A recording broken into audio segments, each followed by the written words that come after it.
Naging matagumpay ang kauna-unahang wireless brain chip na nailagay sa utak ng isang tao na isinagawa ng Neuralink Company na siyang pag-aari ni tech billionaire Elon Musk. Sa naging announcement ni Musk, sinubukan umano nila ang brain chip implant sa isang tao na naging matagumpay naman ito.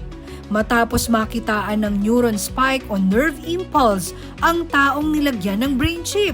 Layunin ng kumpanyang Neuralink na makonek ang utak ng tao sa computer at iba pang electronic devices para matulungan daw yung mga taong may complex neurological conditions gaya ng dementia, stroke, migraine, sakit sa ulo, multiple sclerosis, Parkinson's disease, neurological infections, and brain tumor.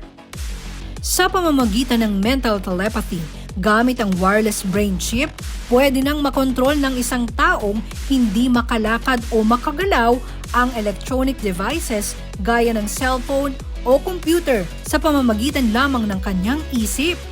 Ikaw ka-MDC, sang-ayon ka ba sa makabagong teknolohiyang ito? Para sa MDC TV, Marian De Chavez nagsasabing may pakpak ang balita.